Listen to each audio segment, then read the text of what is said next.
Thank you. Welcome. I call to order the Town Council regular session. The date is Monday, November 25th, and the time is 7:44. And at this time, we are fortunate enough to have two recipients, Eagle Scouts, here with us tonight to lead our Pledge of Allegiance.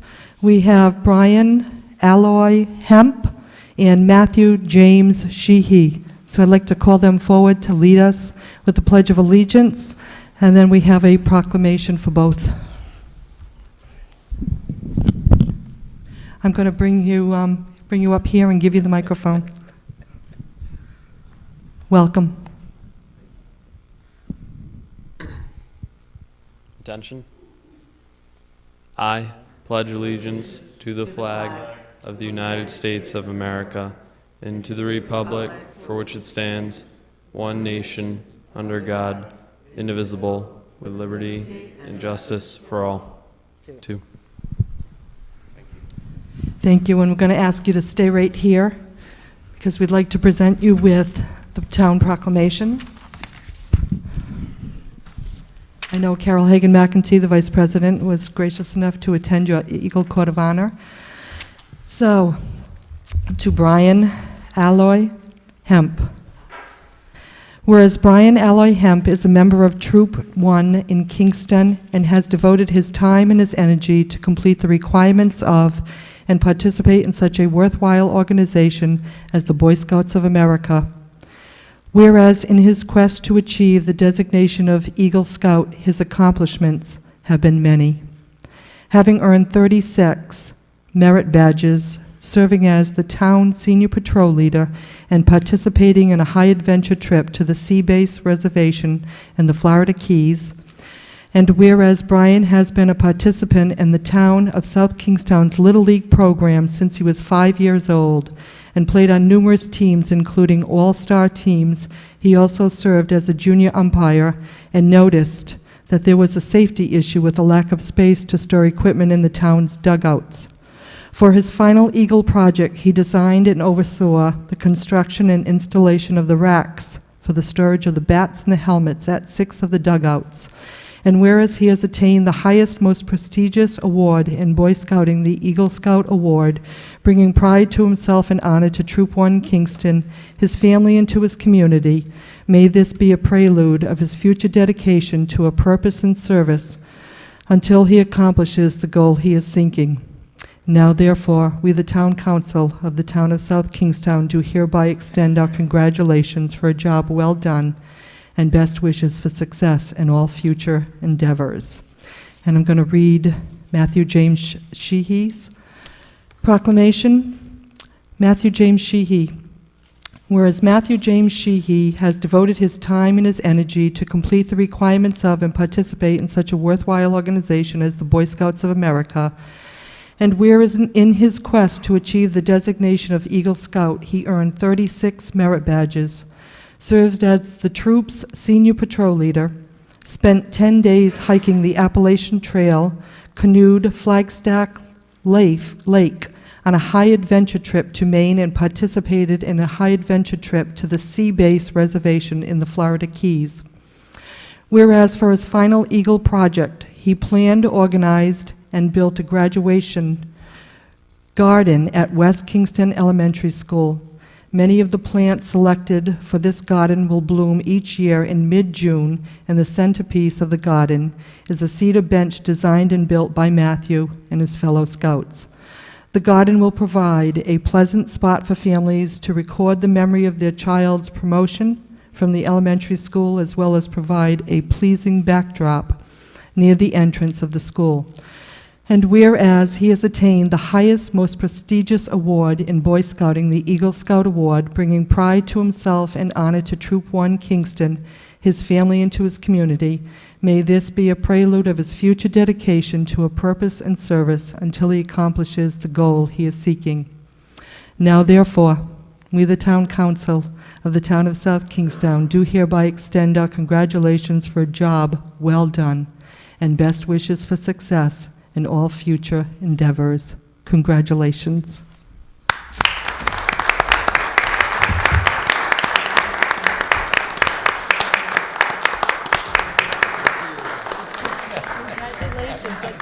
Congratulations, good job. Congratulations, Matt. We had a good time at your event. Congratulations. And Jim O'Neill came also. Well, that's right.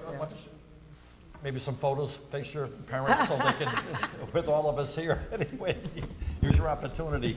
You're on television, too.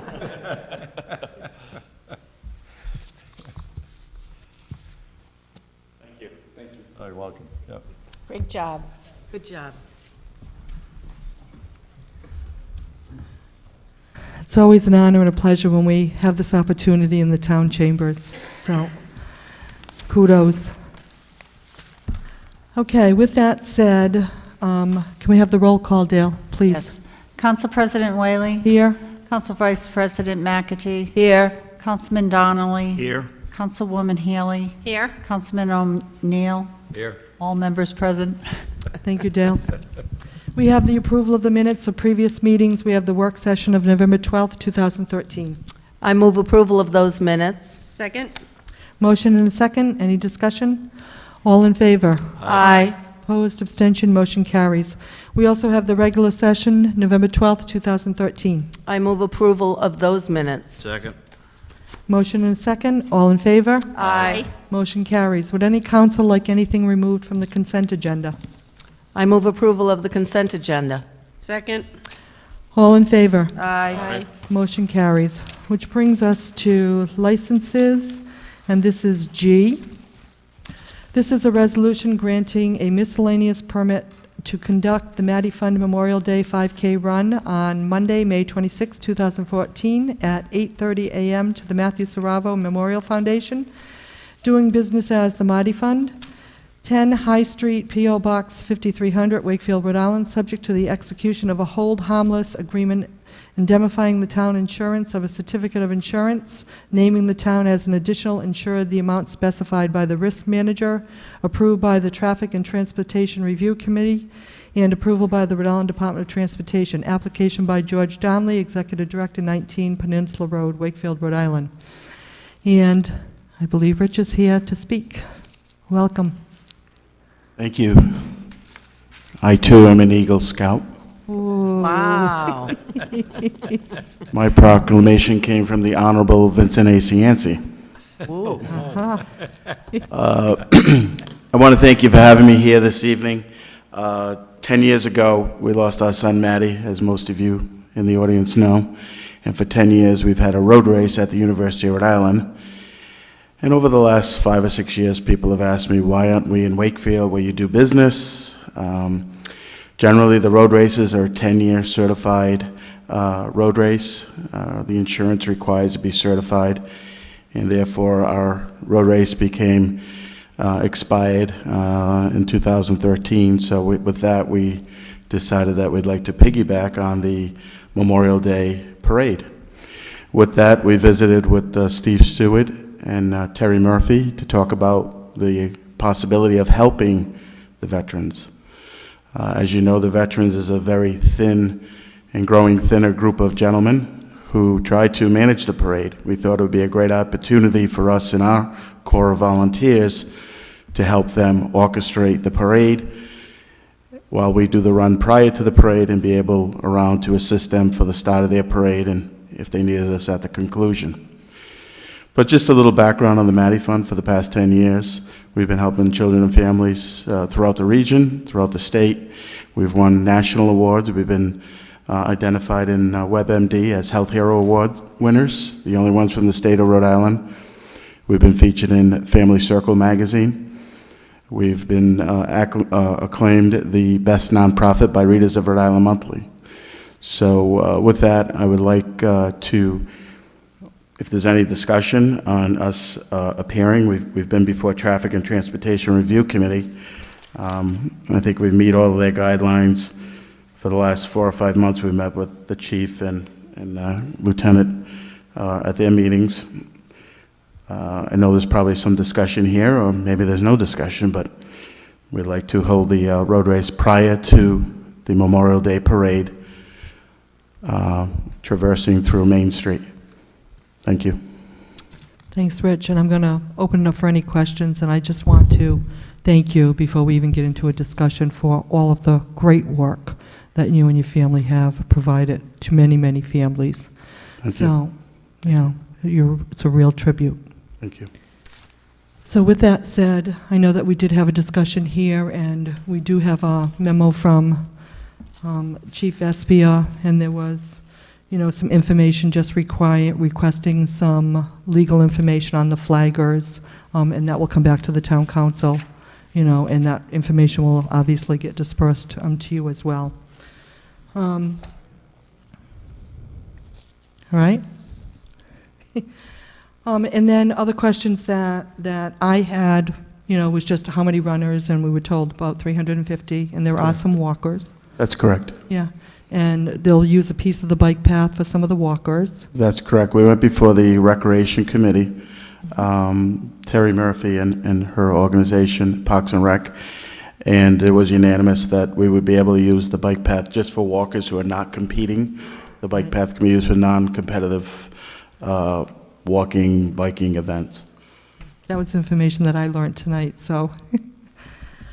And then, let's see, there was, in one of the Transportation Traffic Review Commission minutes with notifying downtown merchant businesses, and, I asked whose responsibility was that? Was that the town's? Was that, Matty Saravo Foundation, or, the police, or Transportation Traffic Review Commission, and they said that, it would be the Matty Saravo Foundation.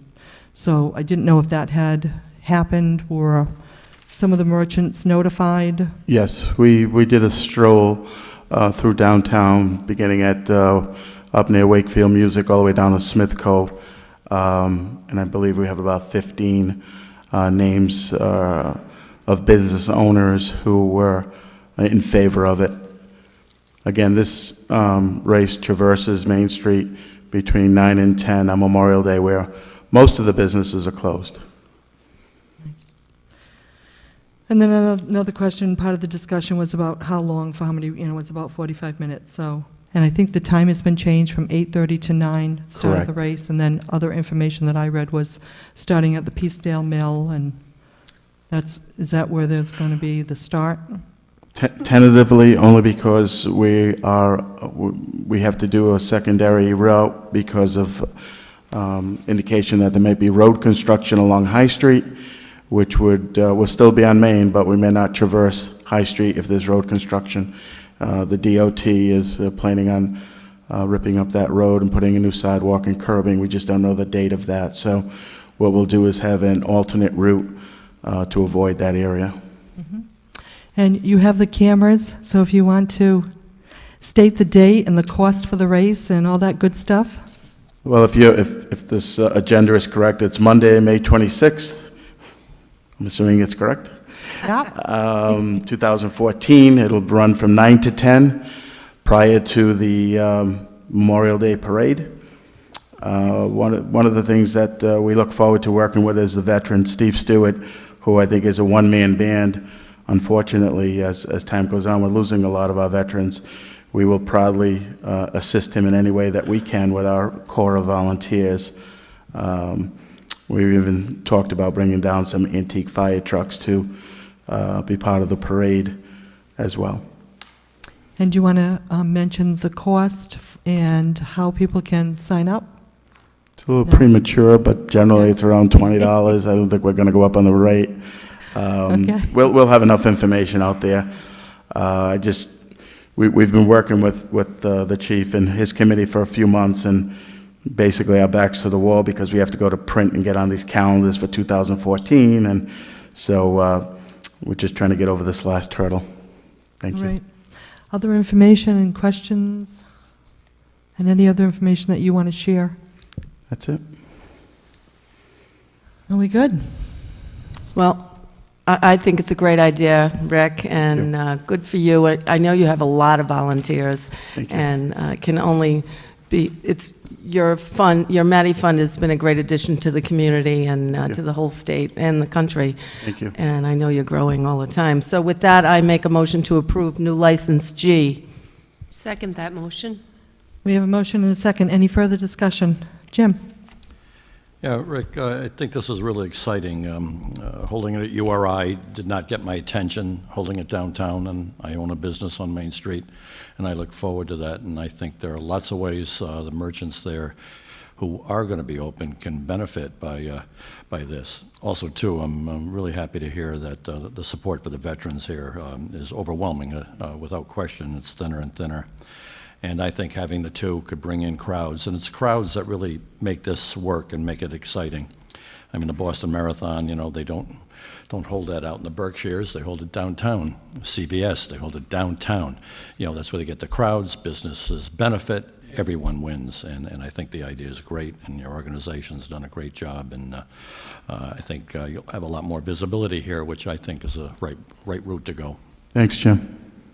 I have to agree with Jim on that. I think it's great for economic development to bring the race into town, and the shops should stay open, and, you know, everybody could have a win-win on this. I agree. Thanks, Carol. Okay, any further discussion? We're ready to vote. All in favor?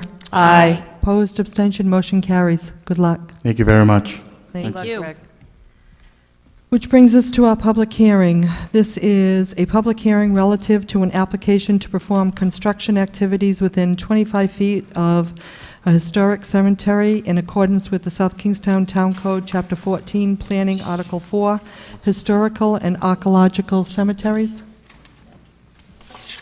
and Burial Sites, application by the Rhode Island Department of Transportation for those parcels identified as historic cemeteries number 5 and 6, which is Nathaniel Peckham Lot and Old Fernwood Cemetery on Assessors Plat 22-3, Lot 26, and that parcel identified as Historical Cemetery Number 7, New Fernwood Cemetery on Assessors Plat 22-3, Lot 25. The application is filed in regard to Rhode Island Department of Transportation planned installation of drainage improvements adjacent to the cemeteries in Kingston as part of the state's Route 138 reconstruction project.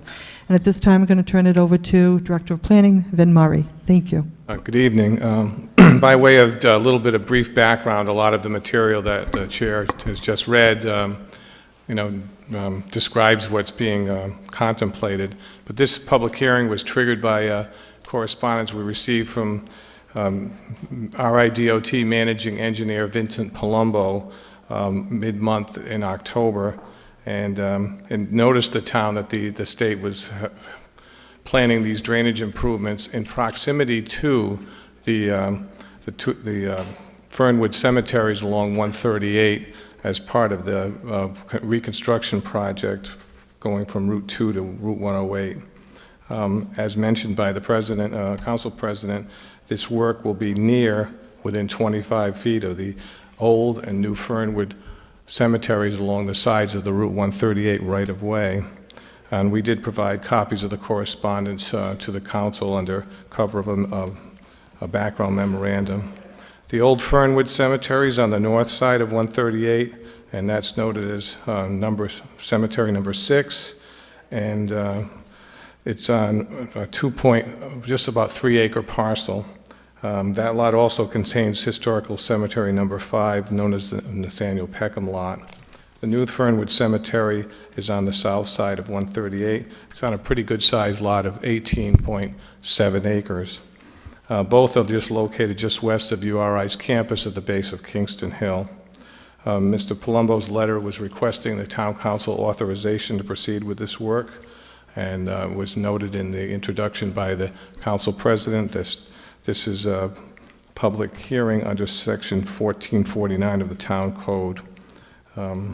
We do have representatives from DOT and the consulting project engineers, the Beta Group, here tonight, and they will provide a brief overview of the details of the proposed work.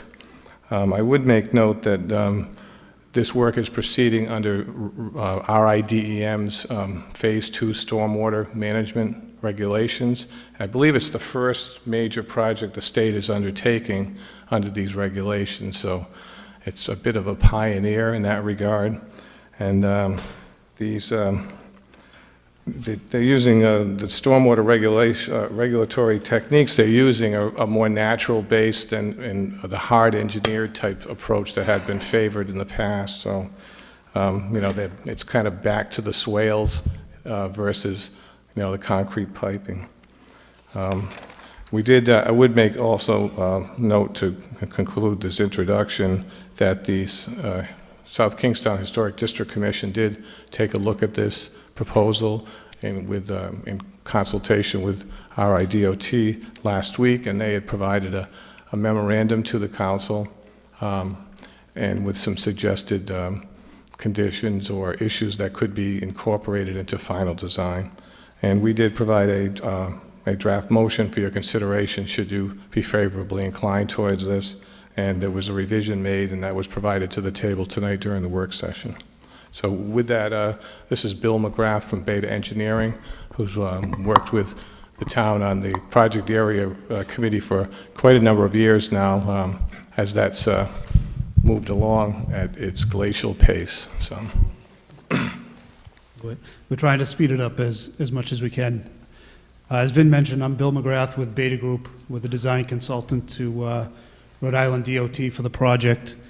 In the area, again, that we're looking at tonight is the Fernwood, New Fernwood, Old Fernwood cemeteries. Mike Hebert from Rhode Island DOT is here as well.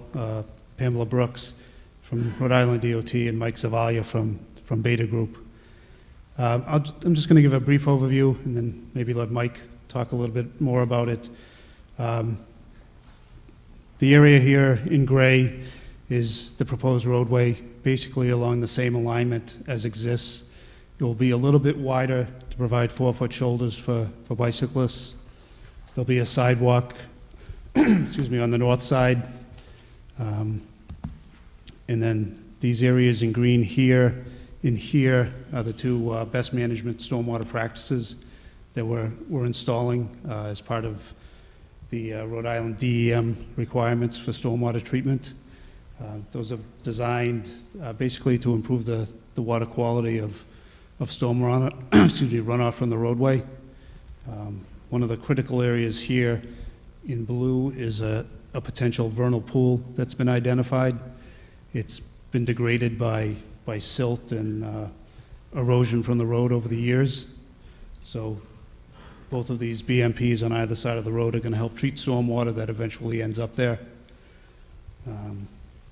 So that's the basic idea of what we're doing. We're trying to keep the project as linear as we can in terms of the stormwater treatment, trying to get it with minimal impacts to things off the roadway, but there is some requirements in terms of size because of the volume of stormwater that we have to treat, which kind of dictates the size, the width, and the length of the BMPs. So that's kind of an overview. I don't know, Mike, if you want to talk a little bit about. Hi, as Mr. McGrath mentioned, my name is Mike Hebert. I'm an historical archaeologist and supervising historic preservation specialist at the DOT. And last Monday night, I met with members from the South Kingstown Historic District Commission to go over this project. I want to clarify something. At that time, I was asked, was there any right-of-way being acquired, private right-of-way? And I said no. I have to clarify that. Yes, there is. For these stormwater detention basins, there will be permanent drainage easement required from the old Fernwood Cemetery side. But I just also want to mention that we will be having an archaeological survey done in the spring. One of the questions from the South Kingstown Historic District Commission was to know when that work would occur and if they could review the scope of work before it was implemented, and I indicated yes, we would send a copy to them. The purpose of the archaeological survey is to see whether or not there are any Native American or historic period archaeological sites located along the roadway. We're doing the entire length of the roadway. Where we come in relation to these two cemeteries, though, we are not looking for any unmarked graves. However, if any unmarked grave shafts appear in the soil, of course, we will notify the South Kingstown Historic District Commission and take appropriate action. We believe that there are no unmarked graves, but we do note that the wall enclosure for Old Fernwood Cemetery does not enclose all of the graves. There are newer grave sites outside of that walled enclosure. The plan that we sent to the town did not indicate that. Mike, can you point with the red line where those graves are? Okay. But you'll see that the roadway construction will not extend to those graves. So it's our opinion that this work will not affect any unmarked graves in either cemetery. As part of this roadway project, some of the items that the South Kingstown Historic District Commission was concerned with was a sidewalk going in on the north side. And I explained that with that sidewalk construction, we still feel that there will be no impacts to the cemetery. Also, there's guardrail going in further to the east. And they were concerned, also plantings around these detention basins, for want of a better word. And they had recommendations concerning more plantings, screening. And they had a concern about the type of guardrail, which I think will be mentioned in their advisory comments to you. Thank you. Thank you, Mike. Any other speakers? No, just to clarify on the graphic, what Mike was talking about, all of the roadway and sidewalk work takes place within the existing state-owned right-of-way, which is about along here, a width about like that. These shaded green areas in here are the limits of the grading that we have to do to construct the dry swales or detention basins. Thank you, Bill. Any questions here for the town council for Jim? Any connection with our bike path to come down Ministerial Road, or some combination to either meet the walking or cycling path planned? I guess not. Would you come to the microphone? State your name, please.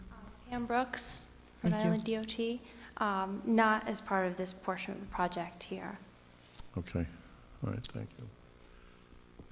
Other questions here at the town council table?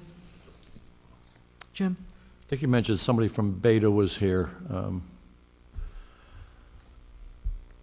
Have you done recent traffic counts? I'm just wondering, up and down over the last number of years when the plans first went in with the roundabouts and 138. Have you done any recent counts? Excuse me. We've done some more recent counts closer up in the village and also by Upper College Road. I think the last counts that we did closer down by Plains Road, by the proposed roundabout, it's probably 2008, I think was the last year that we did those. I was just wondering, it just seems that ever since you opened up the bypass at Westerly, what's that, Route 78 that goes over to Route 2? The traffic on Route 1 has to have doubled. I'd just like to think that 138 has lost a lot of that traffic to Route 1. But do you have any counts on that? I don't know if the department has anything independent as part of the project. Right. We haven't done anything that And recent. it probably wouldn't affect this project, but I was wondering if there were numbers out there. Okay, I guess not. Let's see. Well, that's all the questions I have at the moment. Jim, is that information that you'd like for them to bring back? No, because it's not going to affect this project. I just was making an observation that the Route 1 traffic is absolutely out of control now. Okay, Carol? Are there any stormwater, any kind of stormwater management that's there currently that you have to take out? Or, because I know that when I was reading through the memo, it says the new techniques are emphasize natural-based infiltration and management of storm flow, utilizing swales and bioretention areas over hard pipe structures. Are there hard pipe structures in there, or are there no structures in there? I was hoping I'd get a chance to talk. make it worth a trip. Mike Zavalli from Beta Group. I've worked on the stormwater management design. In response to your question, part of the problem at this location is the lack of any sort of stormwater management. Currently, the vernal pool is fed by a low-point paved swale that sheds uncontrolled discharge, untreated discharge into the vernal pool, which is why, as Bill mentioned, it's a potential vernal pool. We did a study of that area. Applied Biosystems reviewed it, determined that there were a number of eggs that had been left by amphibian species that had actually not matured and hatched because they became desiccated as a result of what they suspect untreated stormwater runoff, so sediment and other pollutants. There is a recognition, or has been a recognition, that untreated stormwater runoff creates significant impairments to natural water bodies. So in 2010, when the department, it wasn't just DEM, it was also Coastal, issued their new stormwater management manual, there was a focus on water quality treatment in addition to, and there always was a water quality requirement. There was more of a focus on providing enhanced water quality treatment by use of more natural methods that provide a higher level of treatment. So right now, throughout this corridor, there are none of those natural, higher treatment water quality measures. This project, all the way through the corridor, proposes to implement those, including at this location. A dry swale is essentially a linear practice that collects stormwater, filters it through a special media that is installed at the bottom of the swale. So as the water enters, it percolates down through the soil. It is treated in that way. The swale is also designed so that in larger storm events that exceed the capacity of the infiltration, the water can build up and flow out over a properly sized berm or weir into the same location where it currently is going. So I guess that was a very long-winded answer to your question. Is there stormwater there now? There is in certain locations traditional pipe and structure stormwater without water quality. Our project attempts to remedy that by introducing a number of natural BMPs that they will work in concert with the traditional pipe and structures. There will be pipe and structure in this road, but we will maximize the opportunities to treat the runoff that's carried through those structures before it enters the natural environment. Oh, that sounds great. So you'll alleviate that problem with the eggs that didn't mature. Hopefully. That's the goal. Yeah. That's the goal. And you'll have a lot more spring peepers and spotted salamanders and all those little critters that seem to make South Kingstown nice. That's right. If you like that kind of thing. Well, thank you. You're Other welcome. questions here at the table? Jim? Yeah, you'd be doing that kind of work anyway, despite the fact that the cemetery issues come into play here with these drainage easements. Wouldn't you be doing the same work, or you should be doing this work? Well, that is correct. The goal is to maximize the opportunities for that type of treatment. Okay. With that said, if there are limitations, such as the inability to secure permission, we would have to remove that treatment, and we would have to submit our project to DEM with a deficit relative to what their standards require us to provide. And we can do that, and DEM can approve a project with a deficit. Oftentimes, the result is that we have to try to find another location to make up for it. Generally speaking, they prefer for us to treat at the source, or as close to the source as possible. Makes sense. Another question, we were talking about fencing earlier, guardrails. Is there a requirement by the state, or is there a certain speed where guardrails are required, or is there some kind of depression right off the cycling path that requires guardrails or fencing of some kind? I'm going to tread a little bit out of my element, and Bill will probably jump in as soon as I misspeak, but there are warrants that dictate when a guardrail is required or recommended or not. And this is one of those gray areas where we have a certain distance from the edge of the road to a slope down into that swale. The fact that the swale can at times hold a depth of water that might be dangerous if a car were to go into it upside down. Somebody is in the car trapped and there's standing water. It could potentially be dangerous.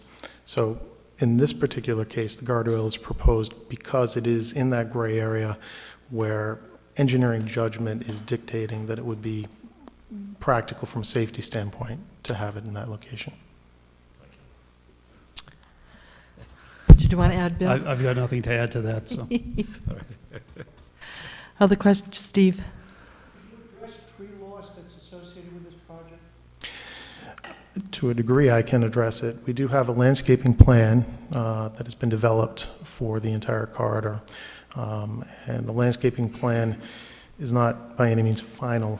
There is room for amendment or modification.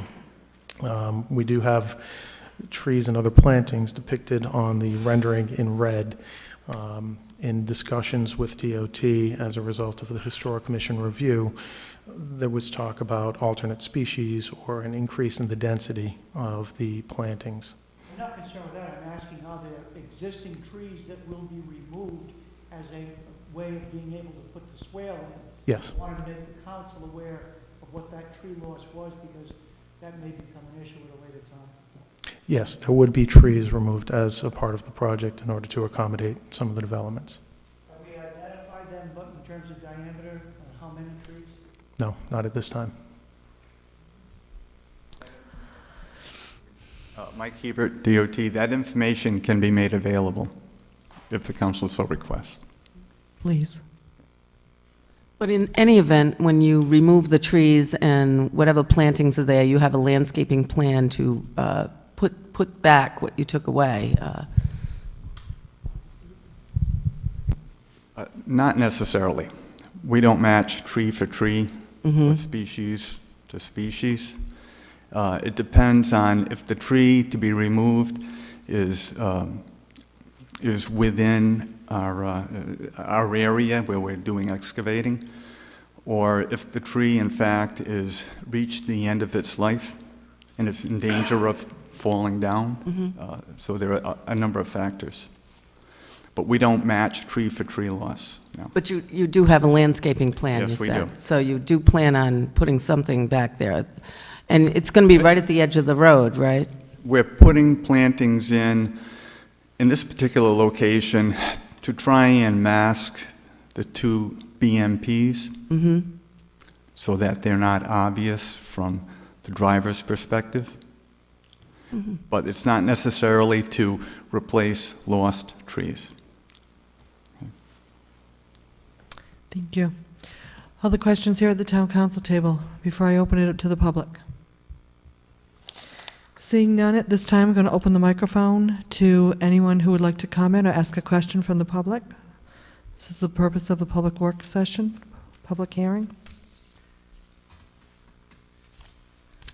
Seeing none, I'm going to come back to the town council table one more time before we close the public hearing. Carol? I just want to go back to the plantings. I see that the Historic District Commission recommended amending the proposed landscaping plan to replace hydrangeas with other vegetation such as inkberry, winterberry, and mountain laurels to complement the rural setting. I mean, obviously, there's a lot of mountain laurels and rhododendrons down there. I didn't know that the hydrangeas are quite beautiful if they're out there. But, I mean, I don't know why you couldn't put some of, like, bushes back, those type of bushes. To Mr. Hebert's point, DOT doesn't necessarily replace in kind, but there is flexibility in the plantings that are installed as part of the project. So, to my knowledge, there's no limitation that would say we can't put back in accordance with some of the requests or recommendations of the Historic Commission. Yeah. I mean, it would make sense to put something back that grows well in the area, like a mountain laurel or whatever else they recommended, and the rhododendrons obviously grow very well down there. Generally speaking, our landscape architects attempt to design context-appropriate plans that will use native species in the right context and the right use in an environment where they will actually do well. I mean, I would hope with this whole 138 project that the ultimate goal is that this will look like a beautiful, highway, not highway necessarily, but a construction that is going to be aesthetically beautiful as opposed to just paving the road and knocking down the trees. I mean, it's a nice road, and there's a lot of historic value down there, so I'm trusting that you're going to keep that in mind, that it should look nice after all is said and done. I will say the landscape architects that work with us do just that. Each project that they take on, they take a personal stake in how it looks, because obviously that's their best calling card. Somebody drives down the road, they look at the landscaping, they see the appearance and the aesthetics of it, and that reflects well back on the landscape architects. So they have an inherent, not like us engineers, we really don't care what the pipe looks like underground as long as it works. Landscape architects are more sensitive to the aesthetics. Thank you. Bill, did you have another comment? And then Mike? Just to add Go briefly ahead. to that, we are working closely with the PAC, the Project Area Committee, in terms of a lot of those issues, landscaping, roadway treatments, sidewalks, things like that, so. Mike? With respect to the South Kingstown Historic District Commission, comments concerning more plantings around those BMPs. They want more winterberry, rhododendron, but it wasn't indicated to me as to the placement or how many more. We could send the landscape plan to the South Kingstown Historic District Commission for their comment, if you want to make that a condition of your approval, as to where they want more plantings within the area of those two cemeteries, and we can accommodate them. Thank you. Any other, Steve? My comment about the loss of the trees was just to make sure it was on the record that there will be a loss of trees. No one's finding objection to the fact that there will be a landscaping plan. Certainly that's something we'd like to see with the PAC committee at this point. Historical District really has done their job as far as the relationship to the cemeteries, but the PAC would be the ones that really should be looking at the landscaping as it fits in the context of the entire project. So I'd suggest that many of the suggestions that have been made are worthwhile for them to be reviewed with the PAC and DOT. Yet I think the issues involving the cemetery have been addressed with the BMP that's been put forward. Great. Any other comments? Jim? Yeah, I'd like to agree with my colleague Carol McEntee about the bushes. And hopefully the planning will be done right. But today, I just watched this massacre take place on Route 1. You have that infamous machine that just goes at trees, branches, everything, rips those arms out. You know how unattractive it is to drive on my Route 1 with what you guys do? You need to hire some Peace Corps type kids. Give them a chance to cut branches correctly. Use an arborist. But that is disgusting, what happened today. I wish there was some way to control it, to stop it. If I had enough energy, I'd sit in front of these guys so they couldn't drive any further. But just to tear those branches apart is so pathetic, so awful, so against everything that this community wants in terms of our natural surroundings in Route 1. It's just awful. And I wish you could say something to people that turned that monster loose today. Matter of fact, it's got to stop. I wish Steve or Mike could stop it. I wish I could sue to stop it, get the council to stop it, but it's just pathetic. Mike? Well, we have a landscape contract, so we hire a contractor to do the tree trimming along state highways. If you notice this as a big problem, you might want to address this to Mike Lewis, our director. Well, that's not trimming. That's a really loose Well, the word. ripping apart, yeah. But It's just, it's a massacre of how a tree would grow naturally with branches out. It's pathetic. Matter of fact, you all should be required to drive on Route 1 from Pond Street towards the main post road there. Just pathetic. I mean pathetic. I'm being kind, only because this is a public meeting. Okay. I don't want you on that highway with that machine again. Well, Again, So we can- I I suggest don't you- care if it's Lewis. Mike Lewis, but the word should get back to him. All right, any other comments? Seeing none, can we have a motion to close the public hearing, please? I move we close the public hearing. Second. Motion is second. Any further discussion? All in favor? Aye. Opposed, abstention, motion carries, and I believe we have, I move that we Resolution? approve the request of the Rhode Island Department of Transportation to conduct land disturbing activities along the Route 138 right-of-way corridor for the purpose of installing water quality management best management practices in proximity to historical cemeteries number 5, 6, and 7, Nathaniel Peckham Lot, Old Fernwood, and New Fernwood cemeteries respectively. This approval provides specific authorization for the installation of BMPs 19 and 20 as detailed in correspondence with the Rhode Island Department of Transportation Managing Engineer Vincent Palumbo, dated October 16, 2013. Said approval further recommends that the Rhode Island Department of Transportation, in finalizing its design, consider the conditions suggested by the South Kingstown Historic District Commission based on its advisory review conducted on November 18, 2013. do we have a second? Second. We have motion and a second. Any further discussion? Ready to vote? All in favor? Aye. Opposed, abstention, motion carries 500. Thank you very much.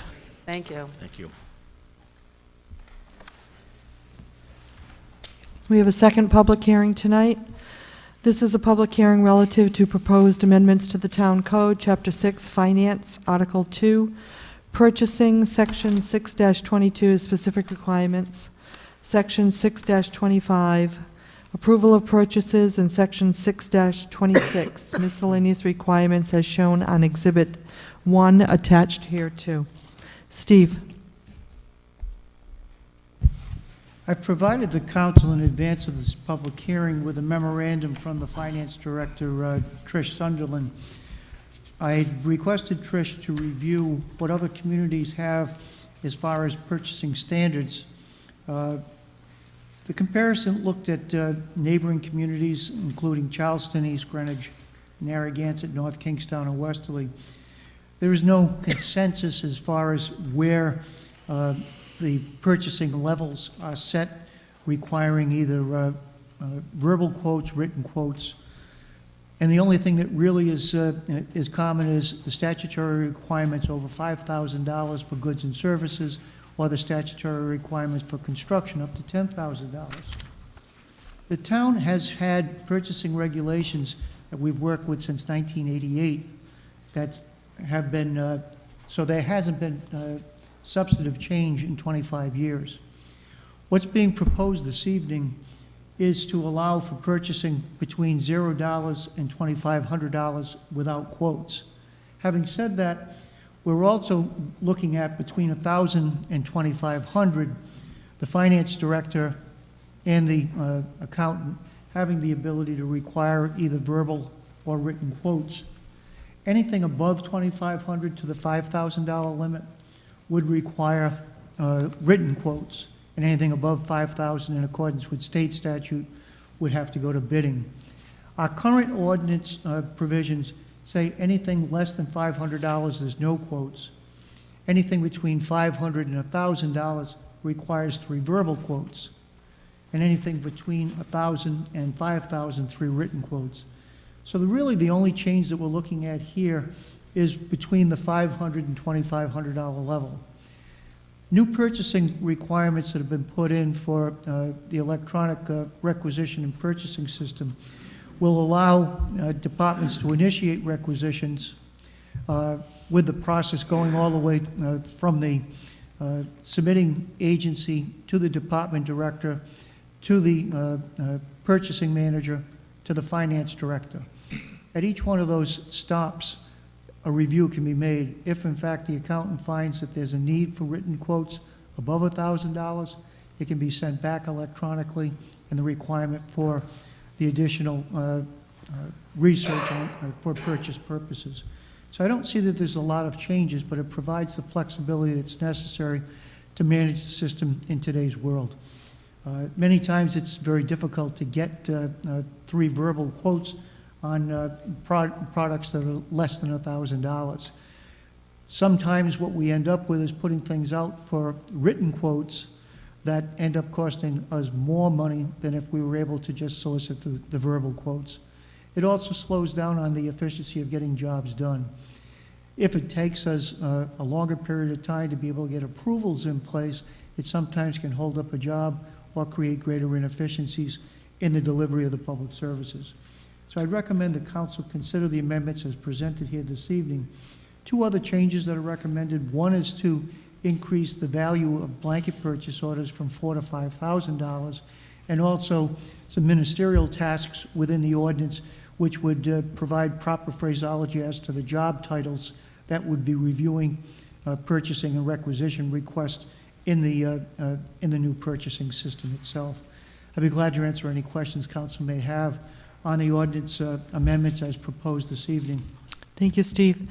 Questions here at the town council table?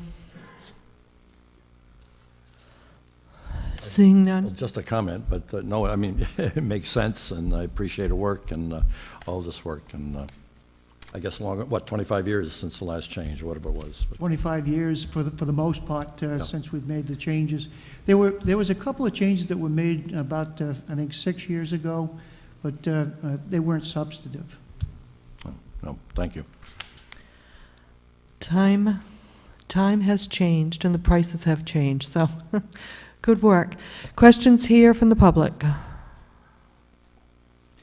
Seeing none, I'm going to ask any more questions one more time at the town council table before we close the public hearing. Seeing none, can we have a motion, please? I move we close the public hearing. Second.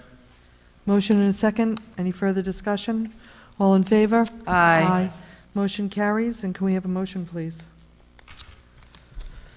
Let's see.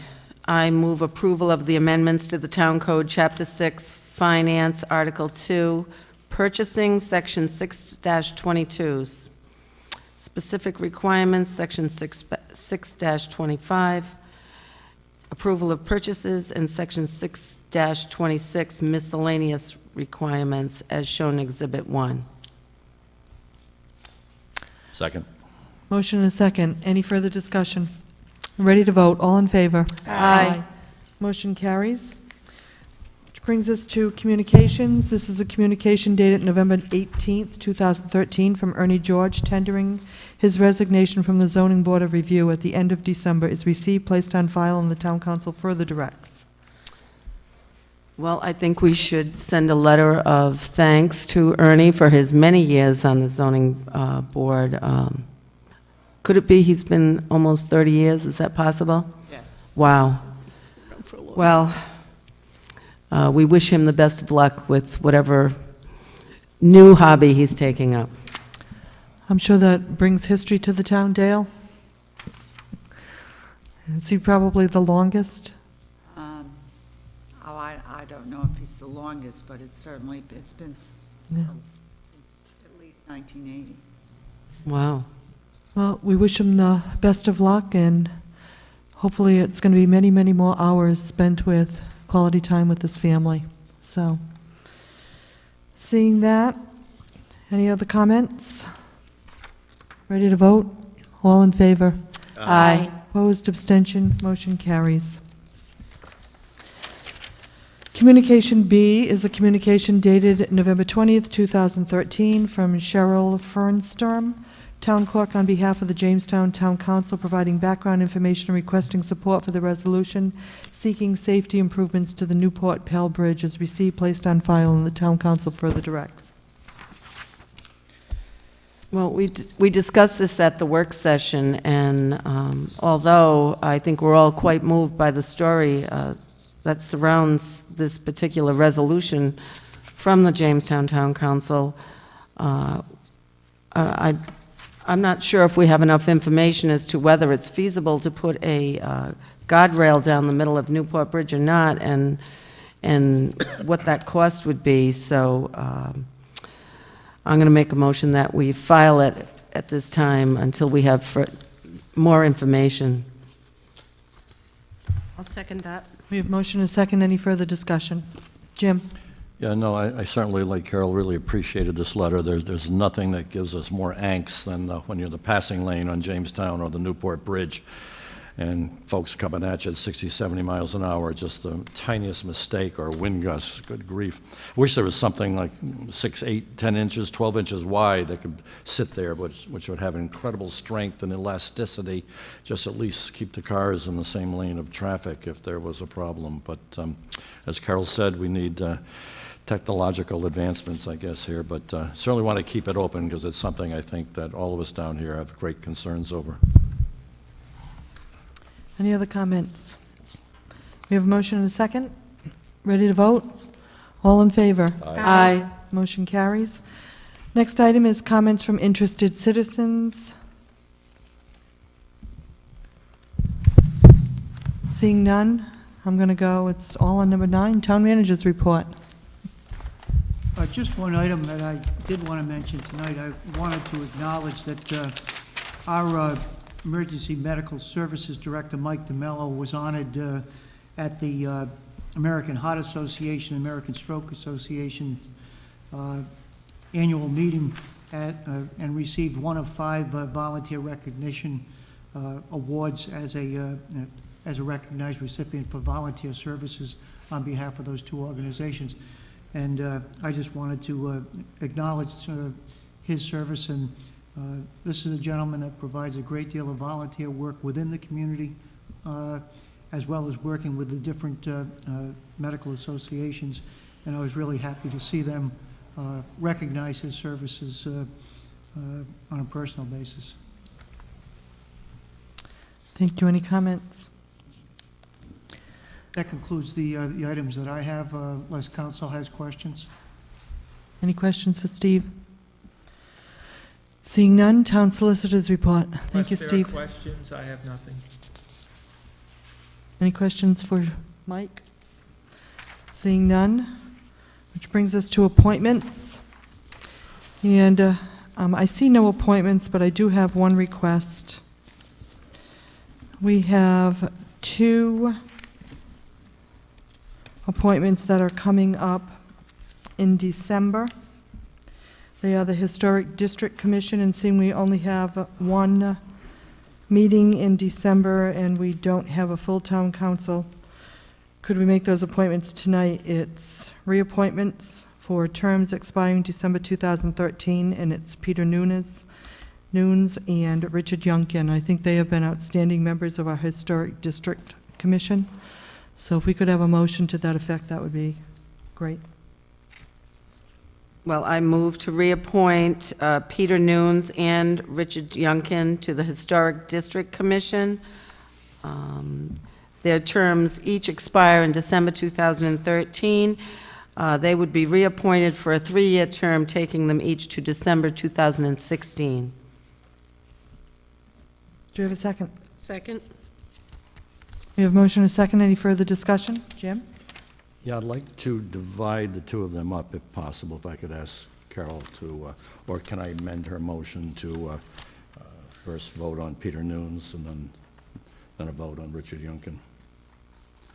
All right, you want me to amend the motion? I move to appoint Peter Nunes for a 3-year period, starting December 2013 through December 2016. Second. We have a motion and a second. Any further discussion? Ready to vote? All in favor? Aye. Opposed, abstention, motion carries 500. I also move to appoint Richard Youngkin to the Historic District Commission. His term expires December 2013 for a period of 3 years, which brings his expiration date to December 2016. Second. We have motion and a second. Any further discussion? Ready to vote? All in favor? Aye. Opposed? Nay. Abstention? Motion carries 410. Brings us to new business, item C. I got a phone call tonight from Joe Tiger Patrick saying that he was not feeling well. So if we could table that until December 9th, that would be great, so he could attend that town council meeting. Anybody have concern over that? Is that No? okay? No problem. Okay, new business C brings us to new business E. This is a resolution authorizing an award of bid to Turf Products Limited Liability Corporation, 157 Moody Road, Enfield, Connecticut, for a Toro Groundmaster wide area tri-deck mower in accordance with bid specifications, the amount of $48,100, including trade-in allowance, and a Toro Sand Pro infield grooming machine, and push blade attachment in accordance with the bid specifications in the amount of $12,400, including trade-in allowance, for a total bid amount not to exceed $60,500, and is further described in a memorandum from the Director of Leisure Services to the Town Manager dated November 6, 2013, and entitled Bid Recommendation, Wide Area Tri-Deck Mower and Infield Machine. As noted in Terry's correspondence of November 6th, there were 3 bid submittals. The Turf Products was determined to be the most qualified low bidder. I would note that Howard Johnson Inc. had submitted a proposal. However, in a review of the spec,